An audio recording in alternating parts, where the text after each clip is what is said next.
Hey, what's going on, YouTube? Hiker Dave here. We got the remnants of Hurricane Florence kind of whipping through New England here, and it's getting dark and spooky here, starting to rain a little bit, so we're going to have some severe weather, I guess, coming through here today. I have the opportunity I have a lot of stuff at work to do outside, so we called the day before it even started instead of having everybody come in and just to be sent home. Anyways, how are you? Thank you for coming by, you guys. I heard a very interesting podcast last night. On the it was a podcast from Richard Surrett, and it was uploaded on the I think the 2nd of this month, September 2nd, I believe. And I just happened to stumble across it, and it was a story. The title caught my attention on YouTube about military bases being hidden in national forests and national parks. And right away, I thought of Missing 411. David Paulides and his books and stuff like that. And I thought, wow, that adds something else to the possibility of what is going on with these thousands of missing hikers all over the country, really all over the world, but I'm speaking of United States. And it was a woman that he had on, and forgive me, I didn't write her name down. And I got here this morning, it's early, and I'm getting ready, kind of getting geared up to go for a hike, and I wanted to make this video, so I don't have notes on this, and I apologize for that, but you can look up the podcast for yourself. It's like over an hour long, and this woman talks about she has been made aware from sources that she won't name, which I can't stand that, a credible source, but yet it's an unnamed source, and I always find that fishy as all get out. You can't put stuff out there, really. I hate that when you can't name a source, but great food for thought nonetheless, that she mentioned she has seen entrances of these things guarded by the military, certain access roads that normally are open to the public time to time gated with a private military type people standing in front of it, to stop anybody from going down the road. And she mentioned that her and some others that have gone out to some of these national parks have felt sick to their stomach or have felt an overwhelming fear, an overwhelming feeling that they should leave the area. And she talks about possibly this being the military messing with magnetic waves and magnetic pulses and stuff like that. Forgive me. I apologize. I had to take that phone call. About where was I? About her getting sick to her stomach and the people that she's with having these same overwhelming feelings. And she talks about the possibility of these underground bases and them doing tests and stuff like that. So she even brings up David Paulides in that his theory, kind of that Bigfoot could be responsible for kidnapping these hikers or taking these hikers. I don't know what could be going on with these people. People get lost in the woods. That's just how it goes. People get lost, die of hypothermia, die of dehydration, hunger, stuff like that. Wild animals that could attack somebody and kill them, and then their bones get scattered throughout the forest and you're never found.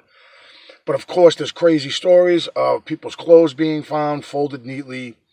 The body, if the body is found deceased, it's found in an area that's been searched multiple times, and then it suddenly seems like the body was just placed there 2 years later. So, I mean, this military conspiracy, it is a conspiracy theory. It actually kind of on the podcast on YouTube, it says right on it, this guy, Richard Surrett, is kind of a conspiracy guy. And I hate the word conspiracy. They're just theories, if you ask me. A theory that a military base could be hidden in a massive national park, I don't find that to be ridiculous at all. Now, let's think for a second. National parks and national forests are protected lands. They can't be built upon. It can't be developed land. And as the public, we look at it as a wonderful thing because it preserves nature and animals. And, if we didn't have these protected areas, then people would just build, and just cut down every freaking tree just to develop land. But very interesting, food for thought, to think of military bases buried underground in some of these national parks and national forests.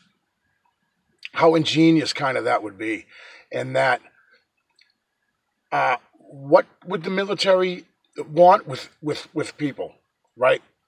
To do tests, right? DNA, hybrid stuff, and things like that, right? And if I go missing today, I'm out here at one of the national one of the state forests near my house.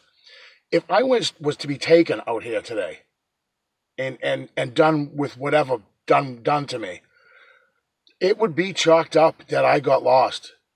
They would search for me, whatever, not find me, and just say, geez, another hiker gone missing. People should be more prepared when you go out hiking, and this and that, and blah, blah, blah. And it can be chalked up to an accident, me accidentally losing my way, and I'm never found again. Where if you're at a store in the middle of a city and you disappear, that's a lot more shady, right? That's a lot more suspicious to go missing in a city or walking down a street. You don't get lost and die of dehydration and get attacked by wild animals when you're walking down Main Street of your town or city. So what a beautiful thought. And I shouldn't say that. I don't mean to word it that way. Ingenious idea that if the military did want to do tests on human subjects, a great place to set up shop would be out in the middle of the woods, right? Well, who are you going to find out in the middle of the woods? Well, make it a destination for hikers and backpackers, campers. Make it a destination where people, outdoors people, will flock to these areas to go experience the sights and see these beautiful, go to Yosemite and see these wonderful views. And, thousands of people hike there all year, and maybe 20 never come out. You've got 20 subjects to do your tests on. I know that it's a conspiracy theory, and a theory, I'm going to call it. And it's interesting. If you are someone who's just so naive to think that the government isn't up to nefarious things and that they're just shady in general and that they have test subjects that are just willing to have tests done on them, no. That's not my opinion is no. That really out in a remote forest where I would go, where normally you're not going to go. Well, put some trails out there. People will follow the trails. People will go missing. People do legitimately go missing and get lost and die and get attacked by wild animals. And like I said, the list goes on of different ways to go missing and stuff like that, right? So I don't think it's that ridiculous of an idea to think that the government has installations buried under the ground in national parks. Maybe they're not taking people. I'm just saying this woman talks of getting zapped, about feeling sick and feeling afraid, frightened, and the feeling that she should turn around. I've had that feeling. I'm not saying that I have a military base underneath my state park here. That isn't what I'm saying. But maybe some of these stories of people getting zapped in different parts of the country where they feel sick or all of a sudden frightened and they just turn around and leave. that's not a bad way to keep people from your front door, or the front door of a base, an underground base. I know it's crazy, and a lot of you probably rolling your eyes, but think of what our government does to us on the daily, right? Never mind something tucked away off in a national forest somewhere where they kind of just can take and pick and choose who the heck they want to scoop up, and you're never seen again. Thank you very much, guys, for coming by. I'm going for a hike. I'm going way out. I want to go back to the Pinecone Incident Trail, and I want to go down there a little more, and I want to look and go a little slower this time. And I'm taking you guys with me. I'm going to make some videos out there today. We got nasty weather coming, so I got all my gear, all my rain gear and stuff. So I'm looking forward to it. But thank you guys for clicking, and as always, I'll see you on the next one.